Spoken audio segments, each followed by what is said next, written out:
जय हिंद दोस्तों, आप हमारे चैनल डी रमेश सर में आपका स्वागत है।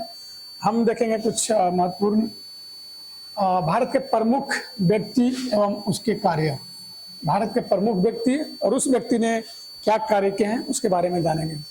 पंचायती राज के जनक किनको कहा जाता है? तो याद रखिएगा, बलवंत राय मेहता को पंचायती राज के जनक कहा जाता है। बहुत वीवीआई क्वेश्चन है, बहुत बार पूछा जाता है वनडे एग्जाम में। परमाणु कार्यक्रम के जनक किसको कहा गया है?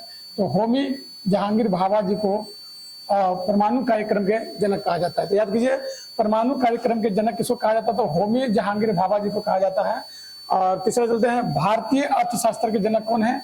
एम विश्वेश्वरैया जी को भारतीय अर्थव्यवस्था के जनक कहा जाता है। एम विश्वेश्वरैया जी को, ठीक है। हरित क्रांति के जनक किसको कहा जाता है?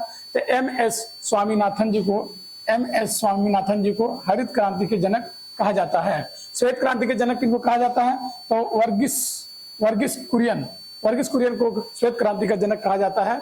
सिविल सेवा के जनक कौन है? कार्नवालिस जो है उनको सिविल सेवा के जनक कहा जाता है। भूदान आंदोलन के जनक कौन थे?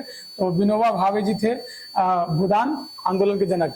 चिपको आंदोलन का जनक कौन थे? चिपको आंदोलन के जनक, जो कि पढ़ने के लिए होता है, सुंदरलाल बहुगुणा जी थे। उन्होंने चिपको आंदोलन के जनक कहा जाता है। नक्सलवाद के जनक किनको कहा गया है? चारू मजूमदार जी को नक्सलवाद के जनक कहा जाता है। लोक अदालत के जनक कौन है? पीएन भगवती जी हैं लोक अदालत के जनक हैं। मिसाइल कार्यक्रम के जनक किनको कहा जाता था? एपीजे अब्दुल कलाम जी, जो इंडियन है, हमारे देश के ही थे, उनको कहा जाता है मिसाइल कार्यक्रम के जनक। तिरंगा के निर्माता कौन है?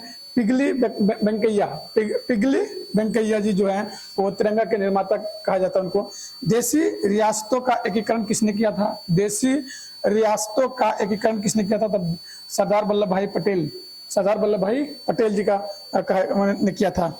उर्दू कविता के जनक कौन है? अमीर खुसरो नाम तो सुने होंगे, तो वो उर्दू कविता के जनक कहलाते हैं। शून्यवाद के जनक किनको कहा जाता है? तो नागा अर्जुन जी को शून्यवाद के जनक कहा जाता है, नागा अर्जुन जी को। तो इसी तरह का जी के सवाल के लिए हमारे चैनल को लाइक कीजिए, सब्सक्राइब कीजिए, शेयर कीजिए। धन्यवाद।